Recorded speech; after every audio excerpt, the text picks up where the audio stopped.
Siphinde sinibingelele babukeli be-channel iKamavi TV with Prince Bheki kaZulu. Sithe masihlala nethimba lethu lana sa-decide ukuthi umsebenzi ingathi mningi kakhulu awuhambi ufike la esifisa ukuthi ufike khona ngoba kulolu hambo esikhulu kukhona la esifuna ukugcina sifike khona. Sibone abanye abantu besifonela besi-WhatsApp bathi sibaxina ngendaba zobunyanga noma zedlozi noma zesintu engazuthi into yethu ivalela abanye eceleni. Sekunesikhathi eside ngicansi sino-5 months sithola imilayezo enjalo. So sibe sesi-decide ukuthi siwunwebe umsebenzi ngoba into abayishoyo bayasho ukuthi ngokwe-description ingathi kwangashiwo ukuthi si-specific entweni eyodwa. Impela kunjalo noma ngeke ngichaze i-description mawufuna ukuyibuka shaya lapha kwi-channel, ushaya ilogo ye-channel uzobe usuya-ke kuyona i-description ukuthi ithini, abanye bayayazi. So-ke sithe masi-decide-ke ukuthi siwunwebe umsebenzi sase-decide ukuthi abantu sibanike ezinye iy'tori besivese siyiletha ukuthi bey'phathelene nezinto ey'phathelene nokwelapha noma ukusebenza komuthi. So sizoninikeza sesizothula sithule siqhamuke sinikeze other stories futhi sekuningi nje sisazokwenza ngoba ngangishilo ukuthi sizophinde silanda abantu bezochaza izinto ey'thize lapha ngempilo yabo ukuze abanye abantu befunde kuleyo nto mhlambe amaphutheni athizeni. Ukuhlala nje odabeni singalokhu sithathela siqale odabeni lwethu lokuqala emva kuyashesha phela akuchithwa isikhathi. Siqale odabeni lwethu lokuqala nje, welcome to crime scene. Laphana endaweni yasoLunde kunensizwa eyayisencane ngithi yayineminyaka ewu-24 mayingenayo 23 eyaboshwa ngendlela engaqondakali ngenhlahla. Kwasho ukuthi kunomphenyi wecala ngoba phela akhona amaphoyisa asebenzayo alimelayo iqiniso. Le ndoda ayihlalanga isikhathi eside yasheshe yaphuma. Le nsizwa kwakungeyalaphana eShowe bathi eyakaThusi. Le nsizwa yayihlala endaweni laphana uLundi kunendawo engaphesheya kweSporo mawuse shopping center laphana eKing Center ngakhona uLundi kunendawo engaphesheya kweSporo laphana okugcwele khona imizi kunemqasho lapha kuthiwa kuseMboshongweni. Yayikade-ke iney'nhlelo zokuthi iye ekhaya kuyizikhathi zamaholidi. Ithe mayisuka ekhaya yayisebenza enkampanini enkulu ye-security esebenza khona laphana eKing Center ngakhona shopping center. It was 2014 if I'm approximately. Namanje leyo khampani kusasebenza yona. Bayayazi ukuthi yiphi. Le nsizwa-ke yasuka-ke yawela iSporo-ke izongena i-night shift. Mayifika-ke yafika iphethe isikhwama sayo ngoba yayingeke isakwazi ukubuyela endlini umfokaThusi. Wafika-ke wangena-ke i-night shift wayisebenza. Mayeqeda ukuyisebenza wavuka ekuseni washintshela khona lapha waseshintsha iy'mpahla. Waseshiya iy'mpahla kule ndlu abahlala kuyo ebizwa ngokuthi i-guardroom. Wayikhothenga laphana wayishiya wasethatha isikhwama sakhe wangena indlela wayoshona. Kune-hiking spot nje lapha noma ingekho official kodwa indala nje elapha ngaphansi kwe-bridge eduze kwelokishi elidala kakhulu lapha nakuna kumalokishi asoLunde bathi iSebhi South. Udlula ebridgini lona lesitimela le mase abantu abaningi bavamisile ukuhayikha nje laphana. Athi-ke mayefika lapho engakafiki ebridgini kwase kuqhamuka iCressida yayithelile yaze yabrika isithe ukuba buqamama yahlehla yabuya yamthatha ngoba ekhomba kanje samagagasi ngoba phela indlela eya eShowe idlula eThekwini idlula ngaseShowe. So imoto yammela-ke yamgibeza lana wafica kuney'nsizwa ey'ntathu eyodwa iya-drive ey'mbili lezi ey'mbili zihleli ngemumva. Wathi mayengena zayishaya imoto zambuza ukuthi iyaphi insizwa kwangathi iye ekhaya nje. Nangempela wathi maye echaza ukuthi uya ngasekhaya yabe isimbuza le nsizwa le e-driver-yo ukuthi bathi baqhamuka bona oPhongolo. Yabe isimbuza le nsizwa e-driver ukuthi iyakwazi ukushayela insizwa. Wase echaza yambuza ukuthi usebenzaphi washo ukuthi yena hhayi uyi-security laphana enkampanini ayesebenza kuyo bagada e-shopping center. Yayisithi insizwa awakamayindi yini ukuthi ba-drive-ele. Bambuza nje kanye kanye ukuthi awumayindi yini mfowethu usi-drive-ele babuzana ney'bongo. Wathi hhayi ngaba-drive-ele. Nangampela-ke wabe lo eseqhela engena kwi-steering umfokasifiso wathi isikhwama sakhe akasibeke kwi-passenger seat wase begibela ngemuva. Lezi iy'nsizwa zontathu zase ziba ngemuva. Hhayi nangampela yayingakafiki imoto e-19 kwenzeka lento. Kunendawo ekuthiwa i-cross ekuthiwa ise-19 la. Yayingakafiki lapho imoto ngesikhathi kwenzeka lokho. Zathi ibheke e-19 vese yayisiphethwe uye umfokathusi.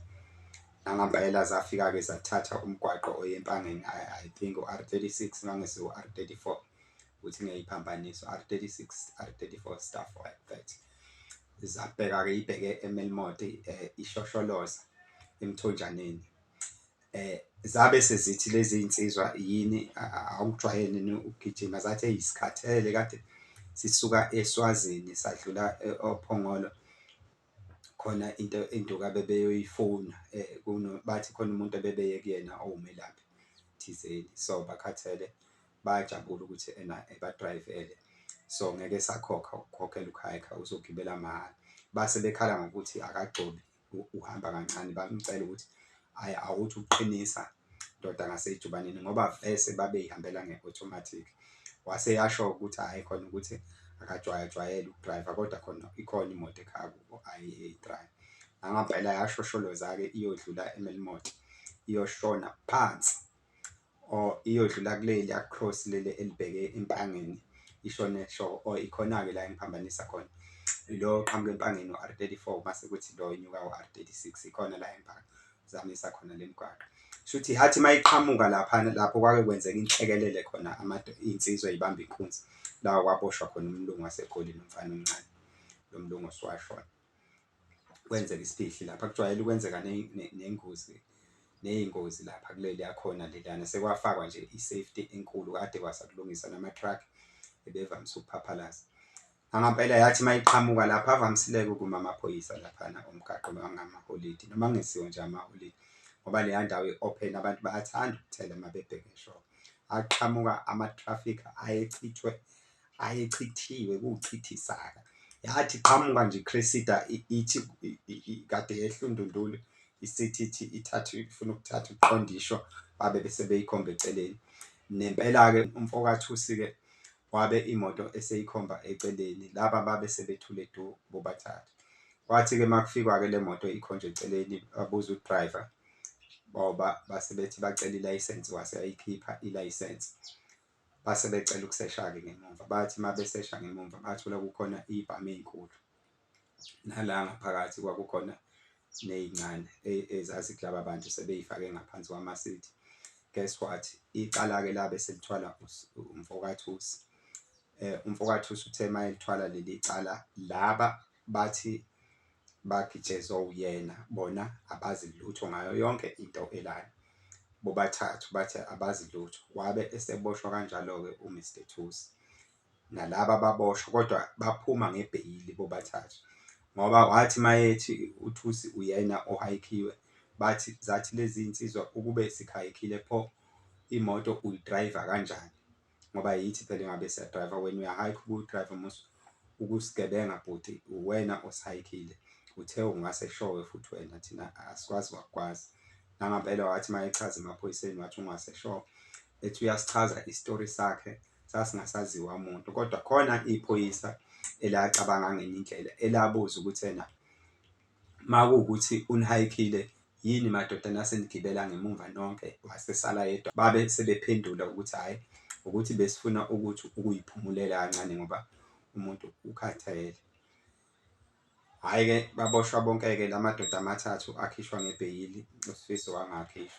Iphoyisa-ke lithe mase limphenya ngoba kalithulanga ithuba lokuchaza laphana wasefaswe ngozankosi imilenze nenyawo bonke befasiwe. Lathi-ke leli phoyisa lalikade libuza ukuthi yini madoda nahlanu lase limlandela laphana ey'tokisini ngoba wayenganikwe yena ngebhadi akayitholanga ngebheyili ngoba phela u-accused number 1.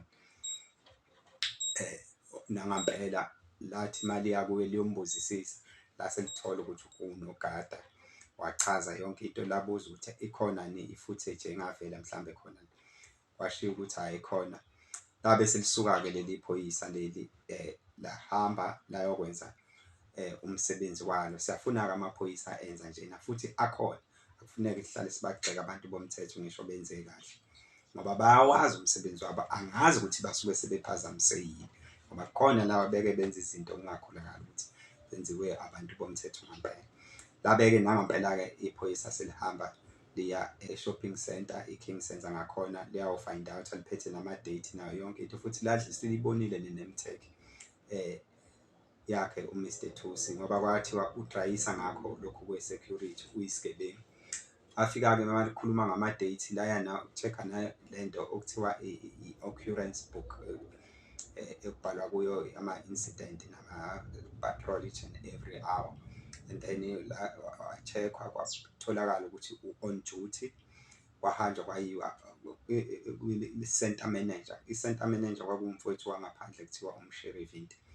Bafika kuyona bayithola nangampela bambona efika ntambama ngo-5:30 ezongena. Angithi babuye benze nalento okuthiwa i-PTT, bahambe beklokha ama-point ebusuku ukuze kuse babembona futhi naye ekwenza lokho ngalobo busuku, futhi bambona nasekuseni bambona efika nesikhwama sakhe, bambona nasekuseni esehamba eyophuma laphana kunendawo aphuma ngakuyona ngase-Cash Build. Ngichaza lonke-ke leli dolobha manje, phuma ngase-Cash Build ezokwehlela laphana.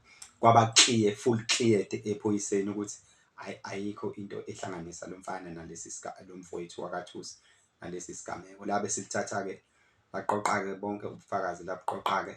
Emva kokuba libuqoqile-ke lobu bufakazi-ke labe selibusa-ke enkantolo-ke ngesikhathi sekufanele kuthethwe icala lakhe ngenhlahla.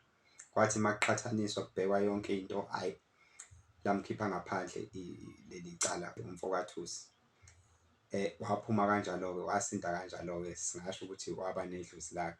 Kwabe-ke sekuqhubeka-ke kuphunywa umkhankaso ukuthi kutholwe laba basola labana ababekhishwe ngamabheyili.